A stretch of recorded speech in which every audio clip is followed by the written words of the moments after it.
صحابی کہتے ہیں کہ ہم جانتے ہیں کہ اتنا غیر معمولی واقعہ جو کہ معجزہ تھا لیکن مشرکین مکہ کے لیے ایک جادو، اسے یقیناً باقی دنیا کے لوگوں نے بھی پوری دنیا کے اندر دیکھا ہوگا، یا پھر شاید کچھ لوگوں نے، کیونکہ پوری دنیا کے لوگ تو چاند پر نظریں جمائے نہیں بیٹھے ہوں گے۔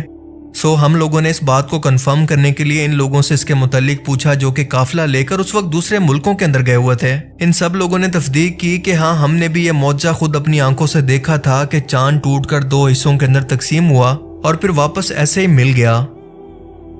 اب اس دور میں کیونکہ کوئی سی سی ٹی وی کیمرہ موجود نہیں تھا، نہ انٹرنیٹ، نہ لائیو براڈ کاسٹ کا سسٹم جسے آج ثبوت کے طور پر پیش کیا جا سکے، لہٰذا آج بھی جیسے ہم آج کسی واقعے کے رونما ہونے کے بعد وہاں موقع پر موجود عینی شاہدین یا پھر اپنی آنکھوں سے اس واقعے کو دیکھنے والے لوگوں سے اس کے متعلق رائے لے کر اسے سب سے زیادہ اتھینٹک سمجھتے ہیں کہ یہ لوگ سب سے بہتر جانتے ہوں گے کہ یہ واقعہ کیسے اور کس طرح سے پیش آیا۔ بالکل اسی طرح سے جو لوگ اس واقعے پر موقع پر موجود تھے، انہی کی روایات کو ہم سب سے اتھینٹک اور حتمی مان سکتے ہیں، اور ان تمام روایات کے اندر بالکل ایک جیسے واقعے کا ذکر موجود ہے۔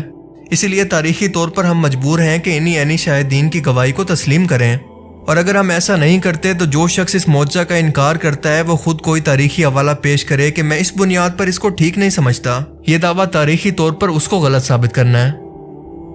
اب بات آتی ہے سائنٹیفیکل اور لاجیکل ریسرچ کی۔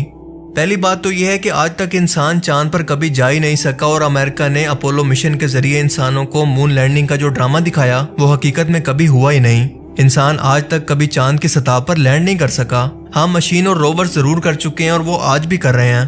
اسی لیے ہم انسان چاند کی سطح کے بارے میں آج بھی ٹھیک سے کچھ نہیں جانتے۔ 2023 میں بھی انڈیا چاند کی سطح پر صرف اپنا روور بھیجنے کا دعویٰ کر رہا ہے، نہ کہ کسی انسان کو۔ نہ امریکہ، نہ چائنا، نہ رشیا، کوئی بھی انسانوں کو چاند پر اب تک نہیں بھیج سکا۔ حالانکہ اگر امریکہ کے اس دعوے کو مان بھی لیا جائے تو اپولو مشن کو گزرے یا پھر انسانوں کو چاند پر بھیجے 60 سال سے بھی زیادہ کا عرصہ گزر چکا ہے،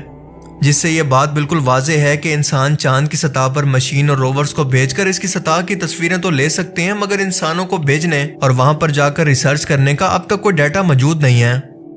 جب سائنٹیفیکلی طور پر اس کا کوئی ریکارڈ موجود نہیں ہے، کوئی ڈیٹا موجود نہیں ہے کہ ایک چیز کی سطح کے بارے میں ہم جانتے نہیں ہیں، تو اس کے بارے میں ہم اتنا بڑا دعویٰ کیسے کر سکتے ہیں کہ اس کے ساتھ کوئی ایسا واقعہ نہ ماضی میں پیش آیا، یا سائنس کو سب کچھ پتا ہے؟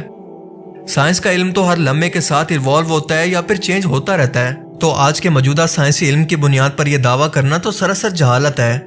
جس کا ثبوت ہے یہ ریما ایریڈیس۔ اپولو 10 نے چاند کی بہت ہی قریب سے تصویر لی، جس کے اندر چاند پر ایک بہت بڑا نشان نظر آیا جو کہ دراصل ایک دراڑ کی صورت میں موجود تھا۔ یہ تصویر 1969 کے اندر لی گئی تھی، اور پھر اپولو 11 کی مدد سے چاند کی سطح پر اتر کر امریکہ کے مطابق اس نشان کا مشاہدہ کیا گیا جو کہ 300 کلومیٹر لمبا تھا، پر یہ کس وجہ سے، کیسے اور کب بنا، اس کے بارے میں آج بھی ان کے پاس کوئی جواب نہیں۔ آج انہیں لے کر بہت ساری تھیوریز موجود ہیں کہ شاید یہ کسی ایسٹرائیڈ امپیکٹ کا نتیجہ ہے، یا پھر چاند کی سطح کے کمپریس ہونے کی وجہ سے بنا ہے، یا شاید اس کی سطح کے ماضی میں کبھی ٹوٹنے کی وجہ سے۔ دیکھیں، معجزہ کبھی بھی عام حالات کے جیسا بالکل بھی نہیں ہوتا، کیونکہ اس وقت قانون قدرت کو توڑا جاتا ہے، اور اس کو توڑتا وہی ہے جو کہ ہر چیز پر قادر ہے، یعنی اللہ کی ذات۔ اسی لیے سائنسی طور پر اس کے ثبوت کا موجود ہونا ضروری نہیں ہے۔ جب معجزہ اپنے دعوے کے اعتبار سے ہی عام قانون سے ہٹا ہوا ہے تو آپ اس کے ثبوت کا تقاضا کیسے کر سکتے ہیں؟ معجزے کا اصل مقصد کسی نبی کی نبوت کی دلیل ہوتا ہے، اور ظاہر سی بات ہے کہ یہ دلیل انہی کے لیے بامعنی ہو سکتی ہے جن لوگوں نے اس معجزے کا ذاتی طور پر مشاہدہ کیا۔ لیکن جن لوگوں نے ان معجزات کا ذاتی طور پر مشاہدہ نہیں کیا، وہ یہ دعویٰ کس بنیاد پر کر سکتے ہیں کہ یہ ہوا ہی نہیں ہے؟ معجزے کی تشریح ہم 2 اعتبار سے کر سکتے ہیں۔ سائنس کیونکہ ایک ارتقائی علم ہے، اور سائنس کبھی یہ نہیں کہہ سکتی کہ اس نے تمام حقیقتوں کو جان لیا، بلکہ سائنس میں ہر وقت اس بات کا امکان رہتا ہے کہ ایک نئی سائنسی تحقیق کے آنے کے بعد پچھلی کو ختم کر دیا جائے گا۔ تو آج کے ٹائم میں یہ کہنا کہ آج کی سائنس کے مطابق یہ معجزہ ہوا ہی نہیں، اس کی بجائے ہم یہ کہہ سکتے ہیں کہ سائنس کا علم ابھی تک اتنی ترقی حاصل نہیں کر پایا کہ وہ اس معجزے کی تشریح کر سکے۔ انسانی عقل آج بھی اس معجزے کو سمجھنے کے لیے انتہائی کمزور ہے۔ سائنس کے معیار کے مطابق بار بار اگر کوئی شخص دنیا کے اندر اپنی انگلی کے اشارے سے چاند کو اپنی مرضی سے 2 ٹکڑے کر دے اور پھر اس کے بعد اس کو جوڑ دے، تو ہی وہ اس معجزے کو مان سکتی ہے، جو کہ معجزے کی ڈیفینیشن ہی نہیں ہے۔ کیونکہ اس حساب سے تو جس طرح سے موسیٰ علیہ السلام نے سمندر کو 2 ٹکڑے کیا، بالکل اسی طرح سے سمندر کے اندر راستہ بنایا، اپنے عصا مبارک کو افتحا بنایا، تو اگر آج کسی شخص کے ہاتھ موسیٰ علیہ السلام کا وہ عصا مبارک لگ جائے تو کیا وہ شخص آج کے ٹائم کے اندر ان معجزات کو دہرا سکتا ہے؟ کیا کوئی شخص آج کے ٹائم کے اندر بھی حضرت عیسیٰ علیہ السلام کی طرح اللہ کے حکم پر مردے کو کچھ ٹائم کے لیے زندہ کر سکتا ہے؟ یقیناً ایسا نہیں ہو سکتا، کیونکہ یہ معجزات اس ٹائم کے اندر نبوت کو ثابت کرنے کے لیے نبیوں کو اللہ کے حکم سے عطا کیے گئے تھے۔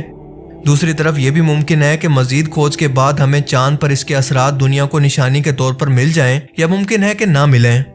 لیکن جب تک سائنس اپنے آپ کو اتنا ایوالو نہیں کر لیتی کہ ہم چاند پر موجود ان نشانیوں کو سمجھ سکیں، ان دراڑوں یا پھر ٹوٹنے جیسے نشانوں کو ایکسپلین کر سکیں کہ یہ کہاں سے کب اور کیسے بنے، اس سے پہلے واقعہ شق القمر کے بارے میں یا پھر قرآن پاک کے بارے میں یہ کہنا کہ اس کے اندر بیان کیے گئے الفاظ کچھ ایسے ہیں کہ یہ کسی قصے کہانی سے زیادہ کچھ نہیں ہے، یہ کہنا بالکل غلط ہوگا۔ اور لاجک یہ کہتی ہے کہ ہو سکتا ہے کہ چاند کی سطح پر یہ موجود تو ہو لیکن انسان اس کو اب تک ڈھونڈ نہ پائے ہو۔ مثال کے طور پر چاند کے ساؤتھ پول کی مثال لے لیں، جہاں پر ہمیشہ اندھیرا رہتا ہے اور اب تک انسان کی بنائی گئی کوئی بھی مشین وہاں پر نہیں جا سکی۔ انڈیا کا چندریان مشن بھی ساؤتھ پول کے آخری کنارے پر ہی لینڈ کروایا گیا ہے، نہ کہ ساؤتھ پول کے بالکل ڈارک سائڈ کے علاقے پر۔ سو لاجیکلی یہ بات سینس بناتی ہے کہ جس علاقے کو بالکل اندھیرے کی وجہ سے آبزرو ہی نہیں کیا گیا، اس کے درمیان کے حصے کے اندر کیا کچھ موجود ہو سکتا ہے، اس کے بارے میں ہم بنا دیکھے کوئی دعویٰ بھلا کیسے کر سکتے ہیں؟ یہ بات عقلی طور پر بھی سینس نہیں بناتی۔ اپنی کمزوری اور کم علمی کو آخر ہم مذہب کے اوپر کیوں ڈالنا چاہتے ہیں؟ آج کا جدید دور معجزوں کا دور نہیں ہے بلکہ یہ سائنس اور ٹیکنالوجی کا دور ہے، اور سائنس اور ٹیکنالوجی کے اس دور کے اندر اللہ تعالیٰ کا سب سے بڑا معجزہ ہے یہ قرآن کریم، جس میں شک کی کوئی گنجائش نہیں۔ اور اگر کوئی گنجائش پیدا بھی ہوتی ہے تو ہمیں آج کی ماڈرن سائنس کو بلیم کرنا چاہیے یا پھر اپنی عقل کو کہ ہم اس کو نہیں سمجھ پا رہے۔ ہماری عقل کمزور ہے، نہ کہ خالق کے الفاظ۔ اللہ تعالیٰ ہمیں سمجھنے کی اور نیک عمل کرنے کی توفیق عطا فرمائے، آمین۔